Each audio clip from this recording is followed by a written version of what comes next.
요즘 아내가 이상해졌습니다. 처음엔 그냥 기분 탓이라고 생각했어요. 하지만 이제는 확신이 듭니다. 뭔가 숨기고 있다는 걸요. 아내는 원래 핸드폰을 손에 잘 안 대던 사람이었습니다. 거실 테이블에 툭 내려놓고는 신경도 안 썼죠. 그런데 언제부터였을까요?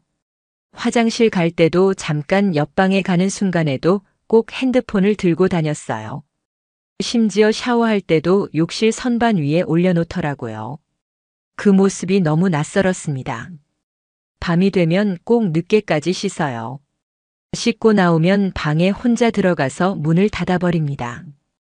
예전엔 같이 누워서 오디오북을 들으며 잠들던 사람이었는데 요즘은 저보다 혼자서 훨씬 늦게까지 깨어 있어요. 주말이면 넷플릭스 켜놓고 같이 영화 보는 게 우리 루틴이었어요. 하지만 요즘은 요가 수업이 늦게 끝났다거나 몸이 좀 안 좋다는 이유로 같이 보내는 시간이 거의 없어요. 요가를 시작한 건 1년이 조금 안 되었어요. 시험관 시술이 실패하고 한동안 우울해하던 아내가 운동이라도 해보겠다며 시작했죠. 그땐 이해했어요. 몸도 마음도 지친 상태였으니까요. 그런데 요즘은 너무 자주 나가요. 평일은 물론 주말 아침까지요. 요가 수업이 많이 늘었어라는 아내의 말이 어느 순간 이상하게 다가왔습니다. 이게 정말 단순한 운동 때문일까? 그런 생각이 머릿속을 맴돌기 시작했습니다. 하루는 퇴근하고 집에 일찍 왔습니다. 평소보다 조금 이른 저녁 시간이었죠. 현관문을 열자 거실엔 아무도 없고 조용했습니다. 방에 들어갔더니 아내가 깜짝 놀란 표정으로 저를 봤어요. 옷도 헐레벌떡 입은 티가 났고 머리도 다듬어지지 않은 상태였습니다.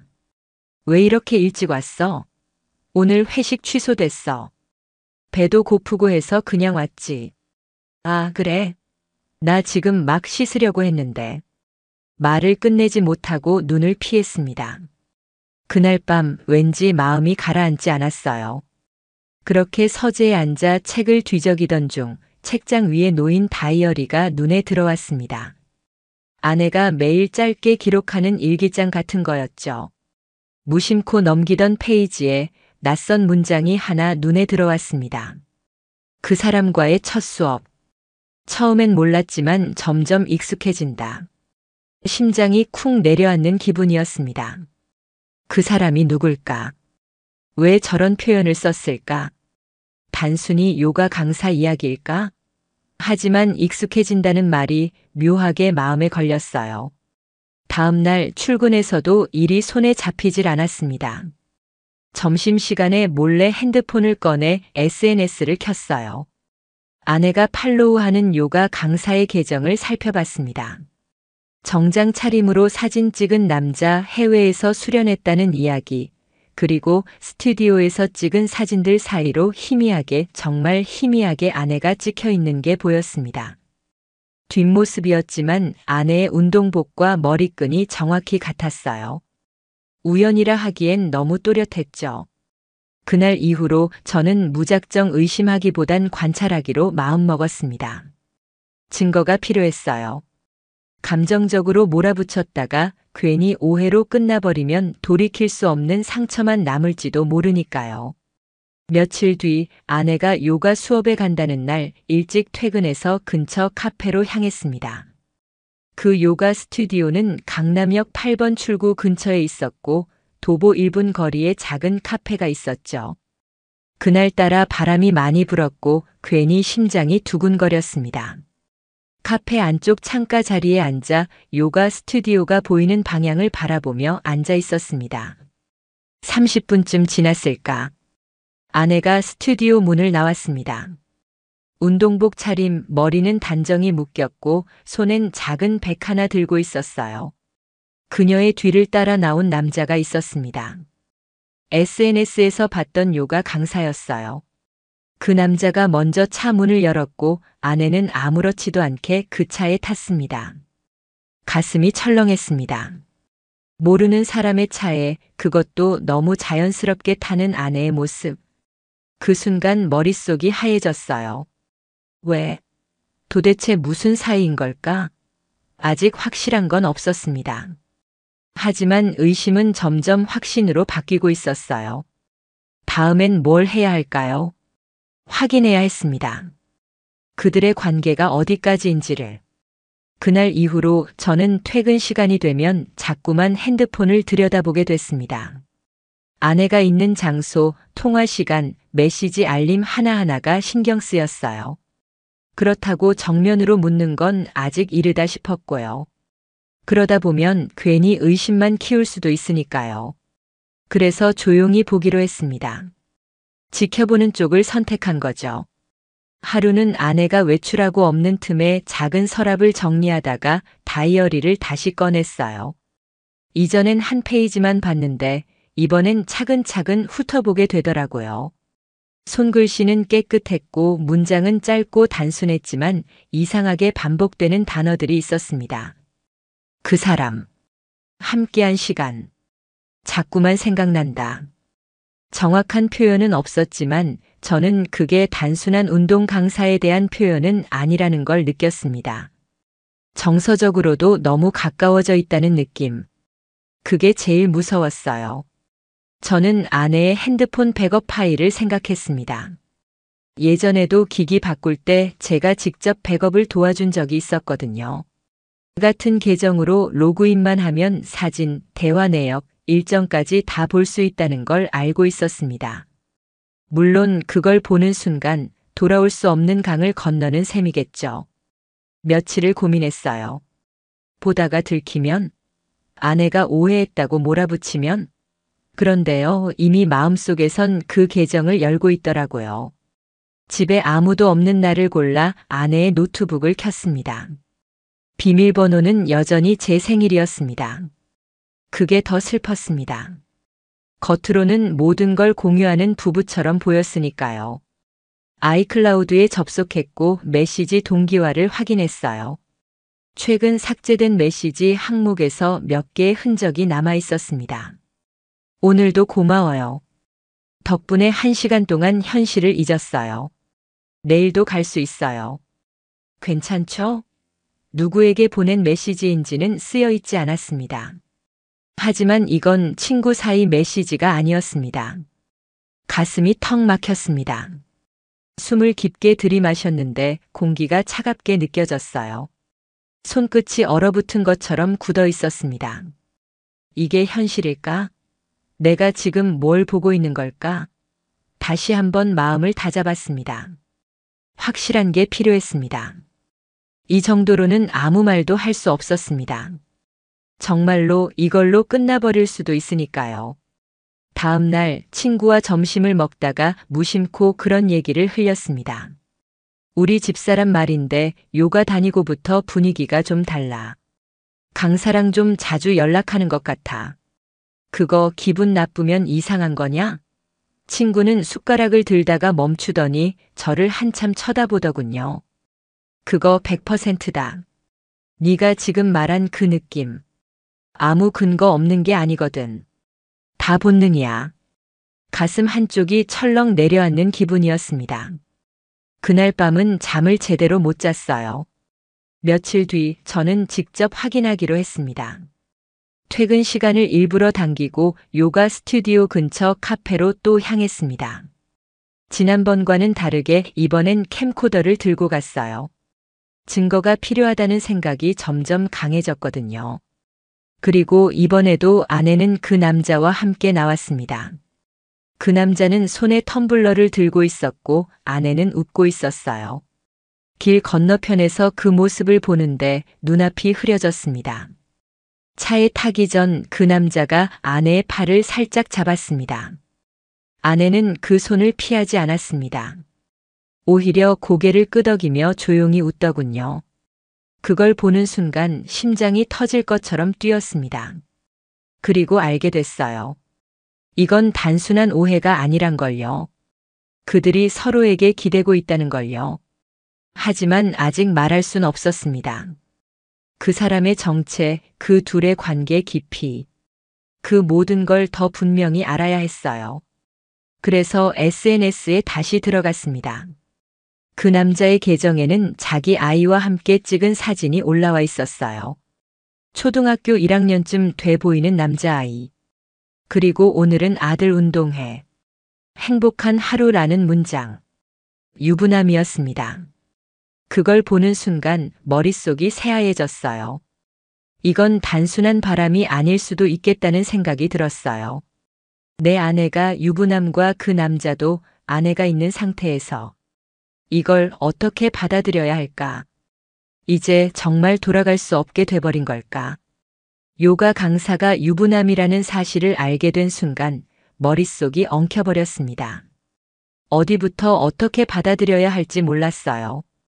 이건 단순한 외도 문제가 아니라 두 가정을 무너뜨릴 수 있는 일이니까요. 그날 밤 아내는 평소처럼 씻고 방에 들어갔습니다. 아무렇지 않은 척 대하는 그 얼굴이 더 무섭게 느껴졌어요. 저는 거실에 앉아 텔레비전을 켜놓고 멍하니 앉아 있었죠. 소리는 귀에 들어오지 않았고 화면만 멍하니 바라봤습니다. 다음 날 아내는 평소보다 일찍 준비를 마쳤습니다. 운동복을 입고 수건을 따로 챙기고 향수를 살짝 뿌리더군요. 오늘은 좀 땀이 많이 날 것 같아서 저는 고개만 끄덕였습니다. 그렇게 아내를 보낸 후 저는 차에 올라탔습니다. 지난번 위치를 기억해 두었거든요. 요가 스튜디오가 있는 건물, 그리고 근처 카페까지. 강남역 인근은 평일 오전에도 북적이지만 그 건물 앞은 생각보다 한산했습니다. 저는 차 안에 앉아 창밖을 주시했습니다. 1시간쯤 지났을 때 스튜디오 문이 열렸습니다. 아내가 나왔고 뒤이어 그 남자가 나왔습니다. 둘은 바로 마주보며 웃었고 그 남자는 자연스럽게 손을 들어 아내 머리카락을 정리해주는 듯한 동작을 했습니다. 너무 자연스러웠습니다. 그리고 다시 함께 그의 차에 탔습니다. 카메라를 들고 있는 손이 떨렸습니다. 녹화 버튼은 눌렀지만 제대로 찍혔는지도 모르겠어요. 그 장면이 제 눈에 너무 선명하게 박혀버렸거든요. 그 차는 잠시 후 도로를 따라 나갔고 저는 천천히 그 뒤를 따라갔습니다. 심장은 미친 듯이 뛰고 있었고 손에선 땀이 나기 시작했어요. 창문을 조금 열고 숨을 고르려 했지만 호흡은 자꾸 짧아졌습니다. 10분쯤 지났을까요? 그들은 어느 한적한 골목 안쪽에 있는 카페 앞에 차를 세웠습니다. 주택가 사이에 있는 조용한 브런치 카페. 그 안으로 함께 들어갔고 저는 멀찍이 떨어진 거리에서 지켜봤습니다. 한참 뒤 그들이 다시 나왔고 차를 타고 다른 방향으로 향했습니다. 이번엔 모텔이 밀집된 구역 근처였습니다. 차는 그중 하나 앞에 잠시 멈췄고 그 남자가 먼저 내렸습니다. 그리고 아내도 뒤따라 내렸습니다. 그들이 함께 건물 안으로 들어가는 모습까지 제 눈으로 확인했습니다. 그 순간 가슴이 찢어지는 아픔이 밀려왔습니다. 그저 상상이었으면 좋겠다고 모든 게 오해였으면 좋겠다고 바랐지만 그건 진실이었습니다. 그리고 전 그 자리에서 차 안에 앉아 한참을 울었습니다. 그렇게 집에 돌아온 밤 아내는 평소보다 훨씬 늦게 귀가했습니다. 오늘 친구랑 커피 한잔 하다 보니까 늦었어. 아무렇지 않은 척 너무도 태연하게 말했어요. 그래. 재밌게 놀다 왔으면 됐지. 제 목소리는 생각보다 침착했습니다. 하지만 속은 이미 무너져 있었어요. 그날 이후로 저는 아내를 더는 믿지 않게 됐습니다. 이제 확인은 끝났습니다. 남은 건 이 일을 어떻게 마주할지 그리고 어떻게 끝낼지 그 결정뿐이었습니다. 며칠이 지나도 저는 아무 말도 하지 않았습니다. 아내는 여전히 같은 루틴대로 움직였고 그 안에서 저는 낯선 사람을 보는 느낌이 들었어요. 그녀는 웃고 밥을 차리고 출근길에 제 옷깃을 정리해주기도 했습니다. 하지만 그 손길이 닿는 순간마다 저는 소름이 끼쳤습니다. 그 웃음 속에 다른 남자가 있다는 걸 알고 있었으니까요. 지금 생각해보면 그 시절 저는 매일 연기하고 있었습니다. 모른 척하는 남편 역할을요. 하지만 더는 혼자 감당할 수가 없었어요. 이 짐이 너무 무거웠습니다. 그래서 생각한 게 그 남자의 가족이었습니다. 아내가 있는 유부남이라면 그 아내는 과연 이 상황을 알고 있을까? 처음엔 망설였습니다. 그 가정까지 흔드는 일이니까요. 하지만 그쪽이 먼저 우리 가정을 무너뜨린 거니까요. 그 아내는 저처럼 모르고 있을 테니까요. 그 남자의 SNS 계정에 남겨진 가족 사진을 토대로 계정을 추적했고 결국 아내분으로 추정되는 계정을 찾았습니다. 초등학교 교사라고 적혀 있었고 최근엔 아이 그림을 자주 올리는 계정이었죠. 한참을 망설이다 쪽지를 보냈습니다. 실례합니다. 혹시 박수혁 씨의 배우자분이 맞으신가요?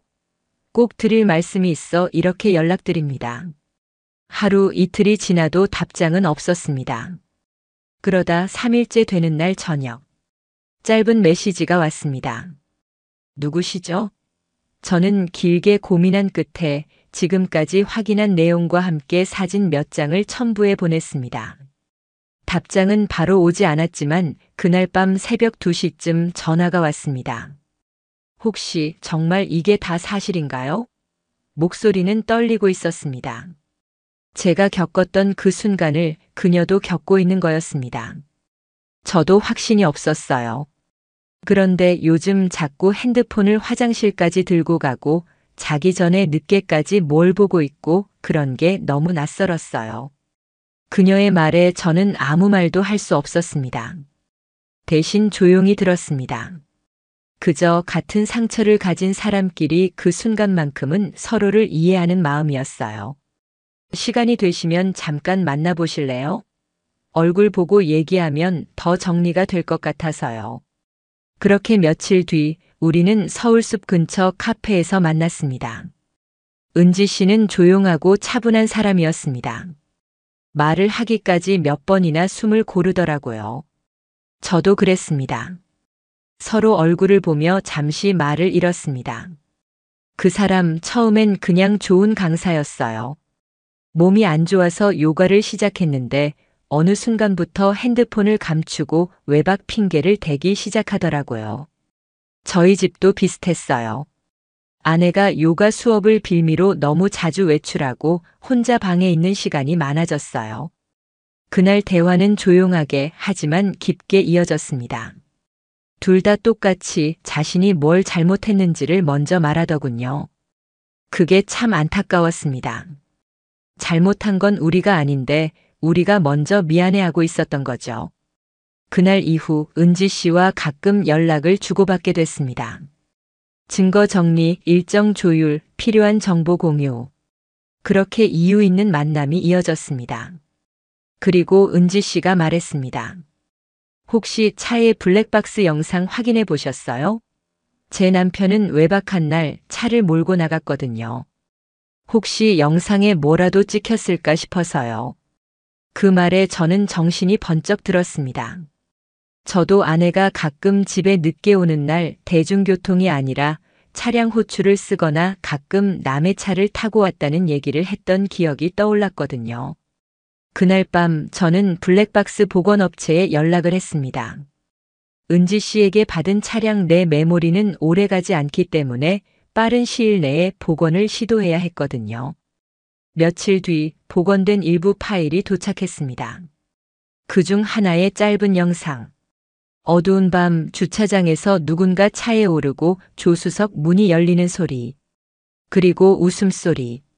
낯익은 목소리였습니다. 너무도 익숙한 웃음이었습니다. 숨이 멎는 줄 알았습니다. 그 순간 아내의 웃음소리가 그 영상 속에서 들려왔습니다.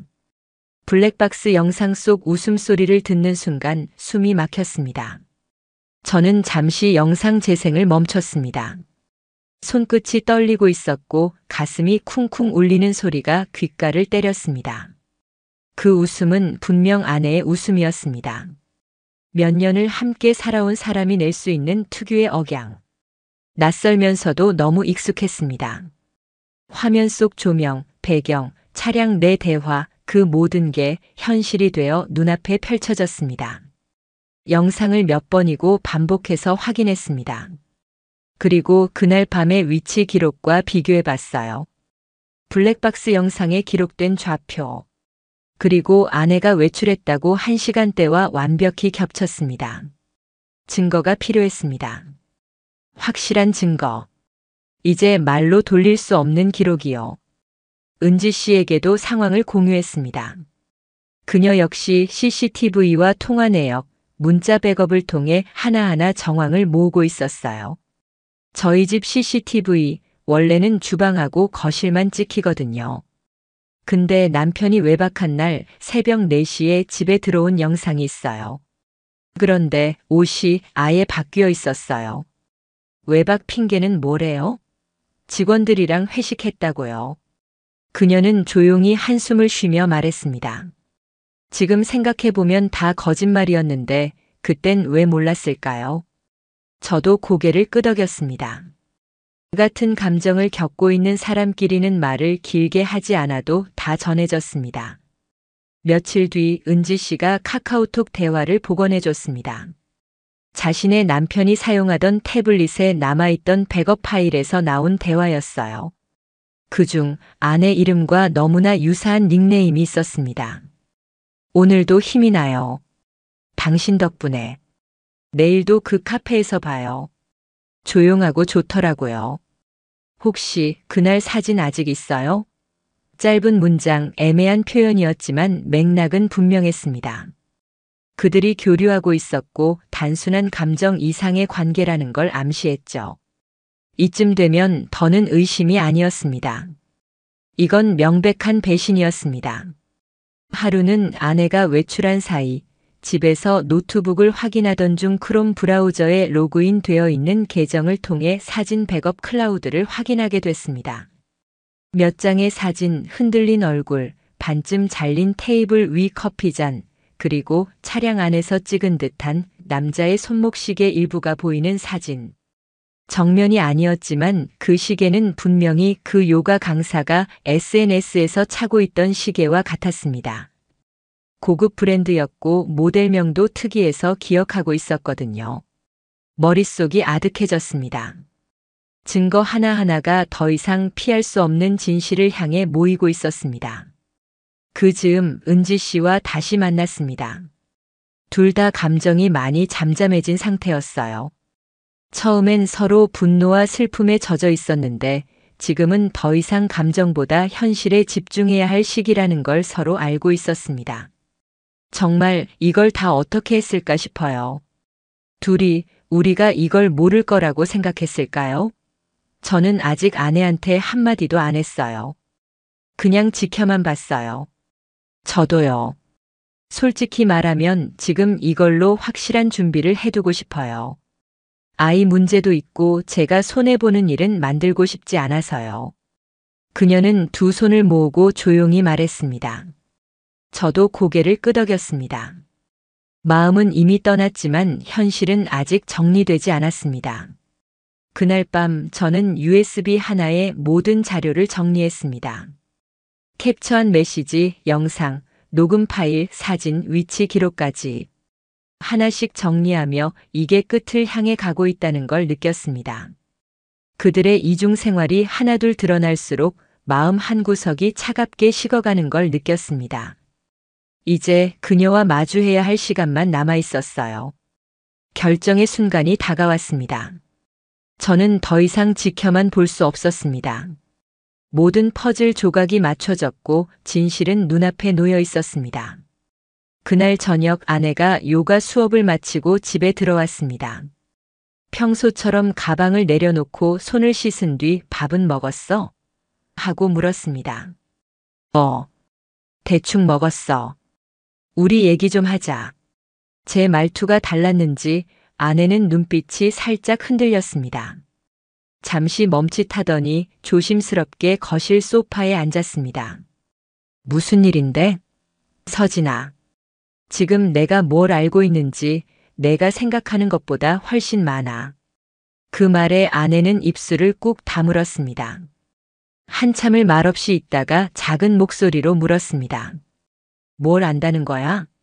저는 핸드폰을 꺼내 사진 몇 장을 조용히 보여줬습니다. 카카오톡 메시지 일부 블랙박스 영상에서 추출한 장면, 그의 차량에서 함께 내리는 모습까지. 아내는 한 장 한 장 넘기며 보더니 갑자기 두 손으로 얼굴을 감쌌습니다. 그게 오해야. 정말이야. 그 사람이랑은 그런 관계 아니야. 목소리가 떨렸고 눈물도 맺혀 있었습니다. 하지만 저는 가만히 바라만 봤습니다. 그럼 이건 뭐야? 왜 그 사람 차를 타고 왜 같이 모텔 앞에서 내리는 건데? 아내는 당황한 듯 고개를 절레절레 흔들었습니다. 그건 잠깐 아픈 데 있어서 쉬었다가 온 거야. 진짜 아무 일 없었어. 어처구니가 없었습니다. 그 와중에도 거짓말을 하고 있다는 사실에 가슴속 분노가 부글부글 끓어올랐습니다. 그 사람 유부남이야. 아들도 있더라. 그 아내도 지금 다 알고 있어. 아내는 눈이 동그래지더니 그제야 고개를 떨궜습니다. 난 몰랐어. 유부남인 줄은. 저는 더는 말을 잇지 않았습니다. 그날 밤 아내는 방 안에 틀어박혀 아무 말도 하지 않았고 저는 거실에서 텔레비전을 켜놓은 채 소리도 없이 앉아 있었습니다. 그 장면이 참 허망했습니다. 다음 날 출근한 뒤 저는 결정적인 한 가지를 더 확인하고 싶었습니다. 그들이 함께 있던 시간대의 위치 기록이 스마트폰에 남아있을 가능성. 과거에 아내 핸드폰을 초기화하면서 위치 기록이 자동 백업된 계정이 남아있다는 걸 기억해냈습니다. 클라우드에 접속했고 그날의 GPS 데이터를 불러왔습니다. 2024년 3월 21일 목요일 오후 3시 48분. 서울 송파구의 한 모텔 인근. 약 2시간 체류. 숨이 막혔습니다. 머릿속이 하얘졌어요. 이 기록만 있으면 이제는 누가 봐도 부정할 수 없는 사실이었습니다. 그때부터 마음이 달라졌습니다. 더는 감정적으로 흔들리지 않겠다고 다짐했습니다. 집에 돌아오니 아내는 말없이 식탁에 앉아 있었습니다. 저를 보고 입을 열려다 다시 고개를 숙였습니다. 잘못했어. 그 짧은 말에 저는 아무 말도 하지 않았습니다. 그저 조용히 방에 들어가 USB의 파일을 정리하기 시작했습니다. 그날 밤 은지 씨에게 연락을 했습니다. 모든 게 확인됐어요. 이제 준비하죠. 은지의 답장은 짧았습니다. 그래요. 이젠 정리해야 할 시간이에요. 이제 우리는 이 배신에 대해 정당하게, 냉정하게 책임을 묻기로 했습니다. 그날 이후 저는 아내와 별다른 대화를 하지 않았습니다. 서로 마주치면 눈만 피했고 아내도 더는 아무 말도 꺼내지 않았습니다. 그 대신 은지 씨와의 연락은 더 잦아졌습니다. 우리는 각자 증거를 정리했고 법률 상담을 받기 시작했습니다. 제가 아는 변호사 있어요. 이혼 소송이랑 상간자 소송 자주 맡는 곳인데 믿을 만한 분이에요. 은지 씨가 소개해준 변호사는 40대 중반쯤 되는 여성 변호사였습니다. 차분했고 질문을 빠르게 정리해 주셨습니다. 현재 확보하신 자료 충분합니다. 사진, 위치 기록, 블랙박스, 대화 내용. 상간자 소송 진행 가능하고 이혼 시 재산 분할에도 유리할 겁니다.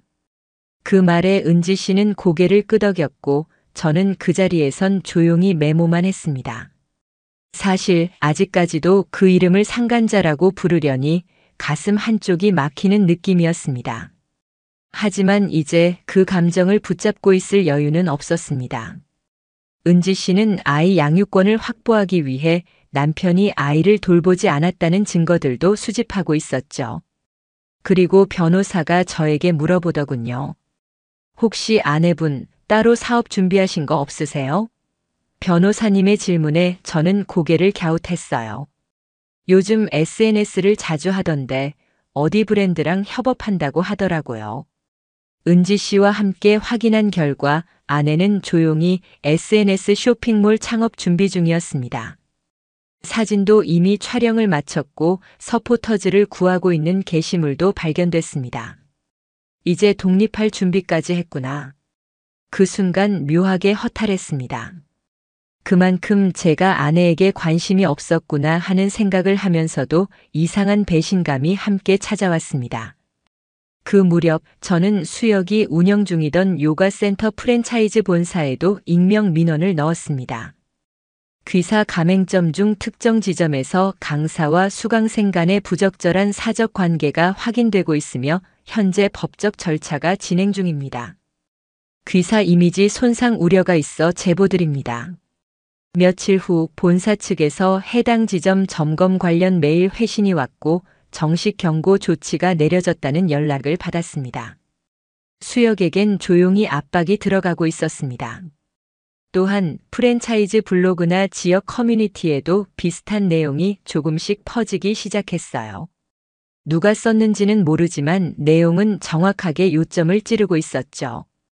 요가 선생님이 수강생이랑 사귄다는 소문이 있던데 진짜면 무섭네요.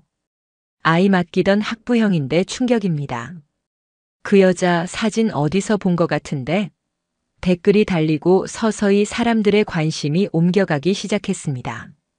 SNS에서는 서진이 새로 운영을 준비하던 쇼핑몰 계정에 의심스러운 댓글이 하나둘 붙었습니다. 혹시 요가 불륜녀 맞죠? 남의 남편 뺏고 장사하시려는 거예요? 이 계정 계속 운영하시게요? 그걸 보는 순간 차갑게 가라앉은 감정 너머로 무언가 뚫린 것 같은 기분이 들었습니다. 이건 단순한 보복이 아닙니다. 그들이 저지른 행위에 대한 정당한 결과일 뿐이었어요. 저는 더 이상 그들의 감정이나 사정에 휘둘릴 이유가 없었습니다. 그들은 스스로의 행동으로 스스로의 자리를 무너뜨리고 있었고 저는 그걸 그저 지켜보기만 하면 되는 상황이 되어가고 있었죠. 그리고 마침내 아내가 조용히 제게 물었습니다. 혹시 나한테 법적 대응 준비하고 있어? 저는 대답하지 않았습니다. 그저 고개만 천천히 끄덕였어요. 그 순간 아내는 처음으로 진짜 무서워하는 표정을 지었습니다. 그날 이후 아내는 정말 말수가 급격히 줄었습니다. 아무리 평소처럼 행동하려 해도 이미 모든 게 틀어진 상태였죠. 주방에 서 있는 모습, 혼자서 휴대폰을 들여다보는 뒷모습, 이제는 아무 감정도 느껴지지 않았습니다. 법적 대응 준비 중이라는 이야기를 들어서 그런 것이었을까요? 아내는 마치 미래를 준비하듯 평소보다 더 자주 SNS에 접속했고 제품 촬영 사진을 정리하거나 런칭 준비 중이라는 문구를 붙여 포스팅을 이어갔습니다. 하지만 반응은 정반대로 흘러가고 있었죠. 그 여자 요가 선생이랑 바람난 사람 아니야? 진짜면 대박이네에 있지 않았어? 이런 계정 못 믿겠네요. 그냥 나가요. 아내는 처음엔 지우고 무시했습니다. 하지만 그건 며칠 가지 않았어요. 검색어 자동 완성의 서진 요가, 불륜 쇼핑몰이 떠오르기 시작했고 블로그 마케팅 업체와도 계약이 중단되었다는 메일이 왔습니다. 이미지는 회복되지 않았습니다. 그녀는 그제야 저를 보며 말했습니다. 혹시 일부러 그런 거야? 저는 말없이 고개를 저었습니다. 아니야. 나는 아무 짓도 안 했어. 내가 스스로 만든 결과야. 그 말을 듣고 아내는 아무 말도 하지 않았습니다. 그저 거실 구석에 앉아 휴대폰을 바라보며 조용히 있더군요. 그 무렵 은지 씨에게도 연락이 왔습니다. 남편 본사에서 계약 해지 통보했다고 하네요. 지점도 문 닫을 것 같다고 하네요. 그 말을 듣고도 이상하게 아무 감정이 들지 않았습니다. 처음엔 분노, 그 다음은 실망, 그리고 지금은 그냥 예상된 수순이라는 생각뿐이었어요. 은지 씨는 법적으로도 위자료와 양육비에 대한 협의를 마무리하고 있었습니다. 남편의 외도 사실을 뒷받침하는 자료가 충분했고 아이 양육에 있어 부적절한 언행 기록도 제출했죠. 솔직히 아직도 믿기진 않아요. 그 사람이 그렇게까지 무책임한 사람이었다는 게, 하지만 지금은 더 이상 기대하지 않기로 했어요. 은지 씨의 말에 고개를 끄덕였습니다. 그녀와 저는 이상하게 편한 사이가 되어 있었습니다. 대단한 공감도 위로도 없이 그저 묵묵히 각자의 삶을 회복하려는 사람끼리 조용히 서로를 지켜봐주는 관계. 그 즈음 수혁이 은지 씨에게 연락을 시도했다고 하더군요. 몇 번의 부재중 전화, 장문의 카카오톡 메시지. 아이 얼굴이 보고 싶다. 내가 미쳤던 것 같아. 제발 한 번만 얼굴 보고 얘기하자. 은지 씨는 저에게 말했습니다. 읽지도 않았어요. 이제는 그냥 그 사람도 안쓰러울 뿐이에요. 저 역시 아내에게 어떤 감정도 남지 않았습니다. 집안은 조용했고 밥도 따로, 방도 따로, 서로 눈도 마주치지 않는 시간이 이어졌죠. 어느 날 밤 아내가 조심스럽게 말을 꺼냈습니다. 혹시 이혼 얘기 꺼낼 거야? 그 말에 저는 잠시 침묵하다가 조용히 대답했습니다. 내가 먼저 꺼냈네. 나도 생각은 하고 있었어. 그녀는 고개를 끄덕이며 조용히 방으로 들어갔고 그날 이후 이혼 서류에 대한 이야기는 더 이상 감정이 아닌 절차의 문제가 되었습니다. 정말 아이러니했어요. 사랑해서 결혼했던 사람과 이제는 문서로 끝을 맺어야 한다는 게 그녀는 어느새 혼자 있는 시간이 많아졌습니다. 친정과도 연락이 끊긴 듯했고 친구들 연락도 점점 뜸해졌어요. 이따금 휴대폰을 보며 울고 있는 모습을 봤지만 이제는 그 눈물에도 제가 할 수 있는 건 아무것도 없었습니다. 그녀가 잃은 건 저 하나가 아니라 자기 자신이었으니까요. 이혼 서류를 작성하는 데는 많은 시간이 걸리지 않았습니다. 감정이 식은 사이 절차는 오히려 매끄럽게 흘러갔습니다. 우리는 협의 이혼을 선택했습니다. 재산 분할, 위자료, 상간자 소송. 모든 게 문서 위에서 결정됐고 그 문서 위에 도장을 찍는 순간 모든 게 끝났습니다. 그녀는 마지막까지 말이 없었습니다. 저도 더 이상 질문하지 않았고요. 어느 날 회사에 발령 공지가 떴습니다. 지방 지점의 팀장 자리가 비게 된다는 소식이었죠. 저는 자원했습니다. 복잡한 서울에서 지나간 기억들과 매일 부딪히며 사는 것보다 조금 멀리 떨어져 새로 시작하는 게 낫겠다는 생각이 들었거든요. 짐을 정리하는 날 거실에서 마주한 그녀는 조용히 물었습니다. 후회 안 해? 저는 고개를 저었습니다. 너는 나를 떠난 게 아니야. 넌 스스로를 잃은 거야. 그 말에 그녀는 아무 말도 하지 않았습니다. 그저 고개를 숙였습니다. 집을 나서기 전 마지막으로 문을 닫기 전에 잠시 뒤를 돌아봤습니다. 한때 함께 웃고 싸우고 꿈을 꾸던 공간이었는데 이제는 아무런 정이 느껴지지 않았습니다. 이사 당일 지방으로 향하는 차 안에서 휴대폰이 진동했습니다. 은지 씨였습니다. 잘 지내시죠? 우리 아이는 오늘 학교에서 그림 그려왔어요. 아빠가 꽃을 들고 웃고 있대요. 아이 눈엔 아직 희망이 보이나 봐요. 저는 짧게 답장을 보냈습니다. 잘하셨어요. 이제는 그 희망이 오래 가야죠. 우리는 더 이상 자주 연락하진 않았습니다. 필요할 때만 짧게. 하지만 그게 오히려 더 깊은 신뢰처럼 느껴졌어요. 수혁은 소문대로 요가 센터가 폐업 처리됐습니다. 은지 씨 말로는 한동안 어디 기거하는지도 몰랐다고 하더군요. 그러다 며칠 전 그가 은지 씨에게 연락했다고 했습니다. 자기야, 나 진짜 미쳤던 것 같아. 이제라도 다시 잘해보고 싶어. 그 말에 은지 씨는 웃으며 말했답니다. 이제라도? 당신 이미 끝났어. 난 다시는 안 돌아가. 단호하게 말이죠. 그녀는 자신만의 길을 걷기로 했고 이제는 뒤를 돌아보지 않기로 한 겁니다. 서울을 떠나온 뒤 저는 작은 원룸에서 새로운 일상을 시작했습니다. 처음엔 혼자가 두려웠는데 지금은 혼자가 익숙해졌습니다. 가끔 서울의 지인들이 혼자 괜찮냐고 묻습니다. 그럴 때면 그냥 웃으며 대답합니다. 응. 이제야 좀 나로 돌아간 느낌이야. 지방에서의 삶은 조용했습니다. 아무도 제 사정을 모르고 아무도 쳐다보지 않았습니다. 그게 오히려 좋았습니다.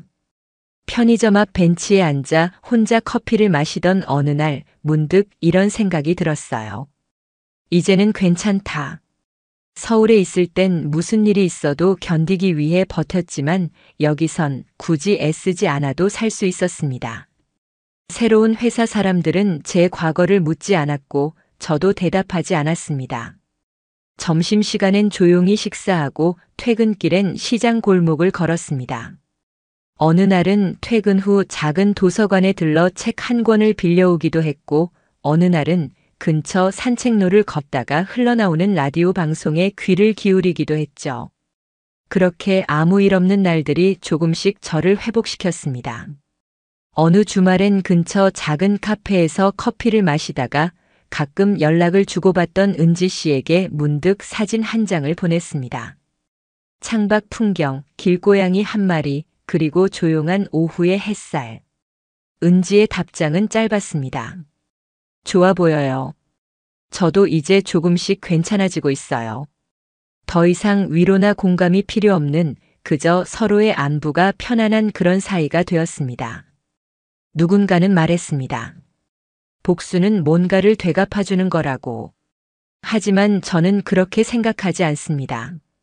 어쩌면 가장 무서운 복수는 아무 일도 하지 않는 거라는 걸 그들이 시간이 지날수록 스스로 알아채게 되는 거겠죠. 어느 날 SNS에서 우연히 본 게시물 하나. 수혁은 요가 센터 이후 여기저기 떠돌다 결국 다른 업종으로 전향했고 서진은 계정을 삭제하고 사라졌다는 얘기를 들었습니다. 누군가는 그들을 욕하고 누군가는 잊어버리겠죠. 하지만 저는 이제는 그냥 조용히 그 이름조차 꺼내지 않기로 했습니다. 다만 가끔은 생각이 납니다. 함께 웃던 날들, 아이를 갖기 위해 노력하던 밤들, 그리고 끝내 포기하게 만들었던 작은 균열들. 그 모든 시간들이 지금의 저를 만든 건 분명합니다. 그리고 지금 혼자지만 외롭지 않습니다. 슬프지만 불행하지도 않습니다. 이제는 괜찮습니다. 아무것도 묻지 않는 이 도시의 조용한 공기 속에서 저는 매일을 살아가고 있습니다. 그리고 마지막으로 이 말을 남기고 싶습니다. 나는 복수하지 않았다. 다만 그들이 벌 받아야 할 방식으로 살아가도록 두었을 뿐이다.